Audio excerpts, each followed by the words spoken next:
Council. Talk a little closer to the microphone. Oh, is this better? Oh, okay. Now I really can hear it. Hold on. Okay. But I just, Miss Carsley invited me. I just wanted to say a few words.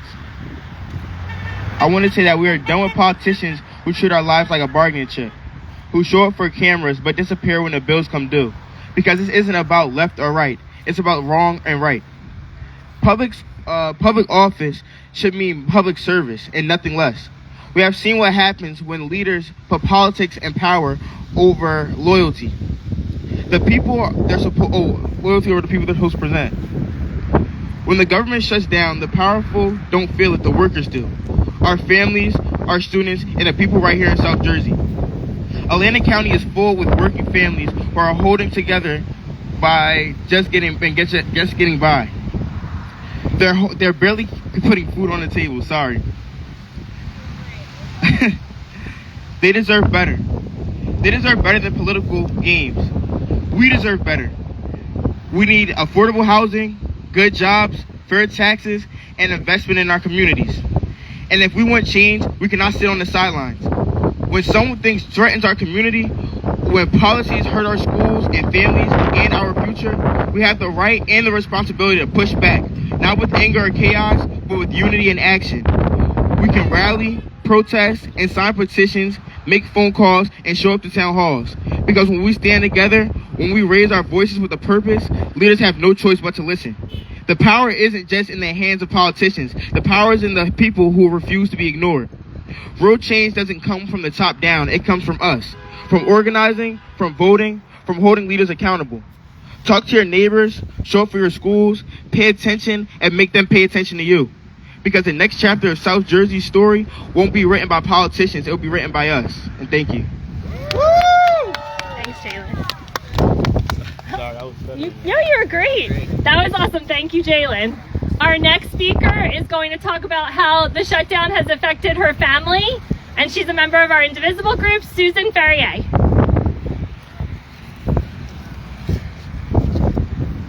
Hi, everybody. Thanks for coming out today. I wasn't going to do this, so I don't have any prepared remarks. I'm just going to wing it, which is probably what I'm best at anyways. My husband's a federal worker. Speak a little bit closer to the microphone. My husband is a federal worker. He works for the National Cemeteries Administration, which is responsible for burying our veterans with dignity. He's been with the federal government for, 16 years now, and this has been the roughest year ever as a spouse of a government employee. There's just been so much instability since, January 20th. With the Doge cuts, the RIFs, the shutdown, with everything else, it's been nearly impossible to plan anything. Every day we worry about, he's a few years away from retirement. We worry about whether or not we have to dig into our savings, which we're kind of at that point now, which of course will affect our retirement. Also, I'm disabled, so that means that we are a one-income family. And it's just, it's really been rough, and I have really mixed feelings about what has happened as far as reopening the government. I'm really thrilled that government employees will be able to go back to work. I'm glad that we're getting SNAP funded, things like that. So I feel good about that part of it. My fear is that in 3 months we're going to be back in the same situation with another shutdown. And, for government employees, that means all the stability just starts all over again. I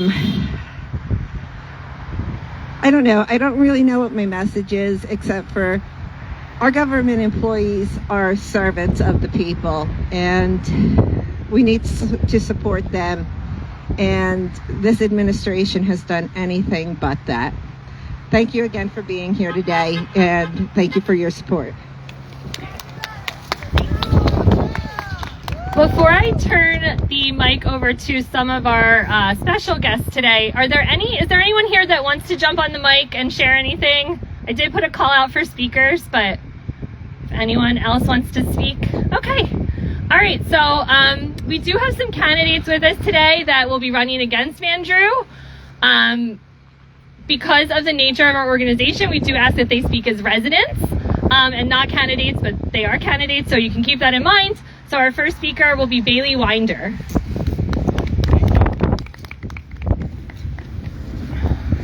Thank you so much, Alice. Thank you all for being here.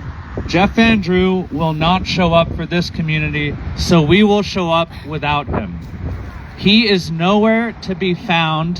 While people are going hungry, the government is in chaos, airports are in panic, and working families are being screwed. This is the politics of Jeff Vandrew and Donald Trump.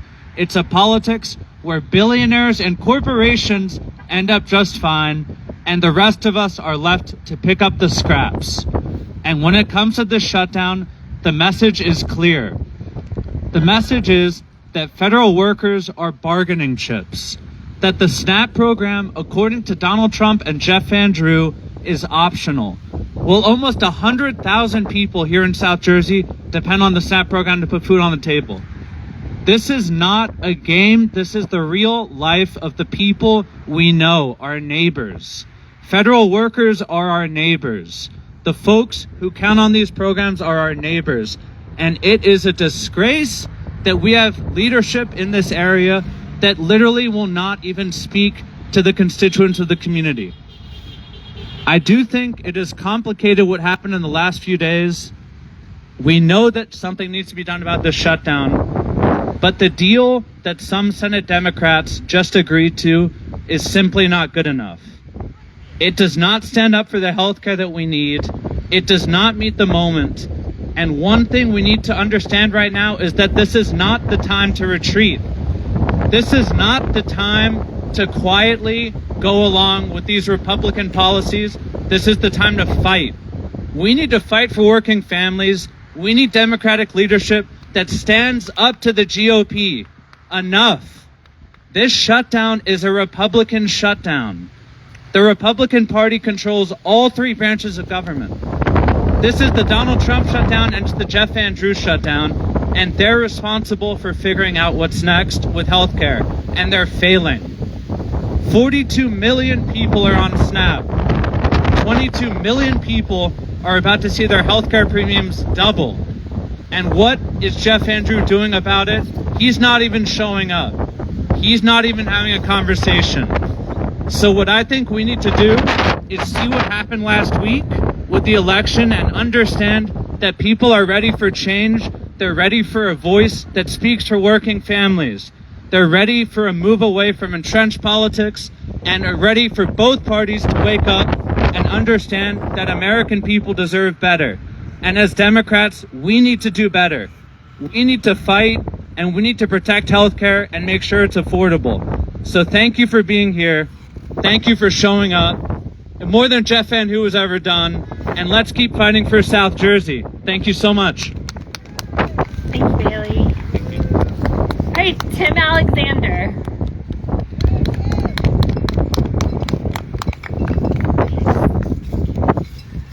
So as I was driving down, I was thinking, as I do every Veterans Day, about my grandfather. My grandfather was a World War II veteran. He was what you would consider a Negro soldier, so he wasn't allowed to go on the front lines.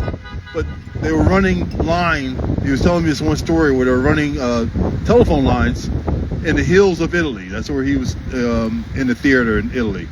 And because they weren't allowed to do any real fighting, as they come across caves, they would line up and shoot to the cave with their machine guns because they wanted to have that sense. And he told me the one time he did it, and then the shots came back. And he said they had to scramble, but they ended up engaging with the enemy, and they fought to defend our country. They fought to win that war, and he was very proud of that story, and I'm very proud to share it with you. Because it was a troubling time, but we still stood up, and that's why we're here on a cold, blustery day to show up for our veterans. Before I came out, I was listening to the president, the current administration, giving his Veterans Day speech. And one of the things he talked about was how no one has done more for veterans than he has. He is the greatest champion of veterans ever. He said that he spoke personally to veterans who were laying on the sidewalk homeless as illegal, undocumented people went to a particular hotel. Well, in his own speech, he says veterans are homeless. So why didn't he fix that? The story should stop there. I saw homeless veterans and I addressed that.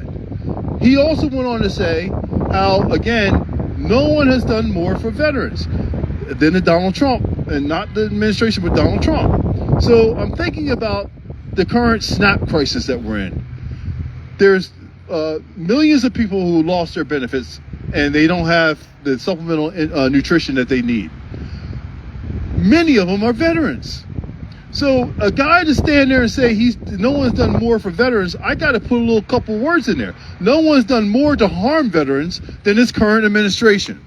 He is the absolute worst. So I just want to thank you all for being here. Support our veterans, to fight for our veterans, to fight for health care for our veterans, to fight for SNAP benefits for our veterans, and to stand up to what I have to call the tyranny of the Trump administration.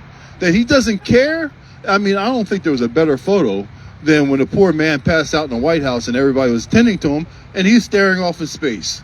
Like, this is a man who's detached from reality, and there's no way he's going to support anybody but himself and his fellow billionaires. Plain and simple, he's demonstrated it to us over and over again. He has cronies. Mike Johnson, Speaker of the House, many more, including Jeff Van Drew. Jeff, I'll tell you a quick story.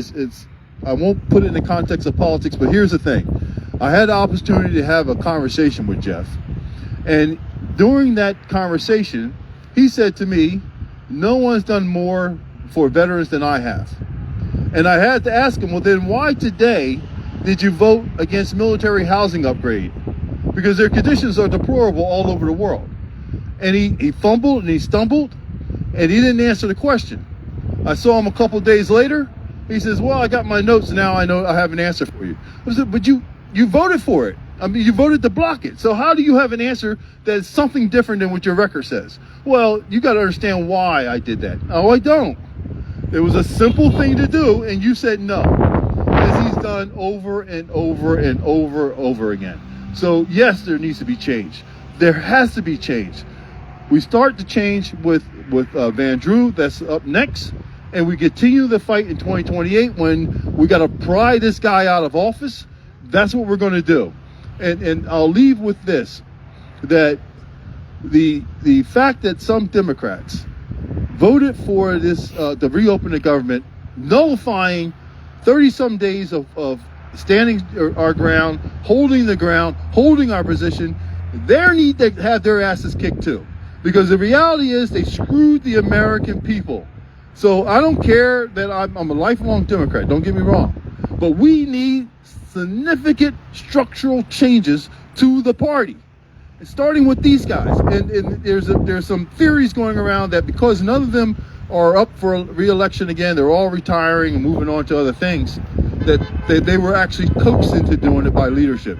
If that turns out to be true, I will tell you that, because you need to be informed. It is absolutely insane what they did a couple nights ago, and I am not going to forgive them. I'm not going to forget it, and I'm going to hopefully have an opportunity to hold them accountable for it. So thank you for listening to me, and I appreciate you being out here today.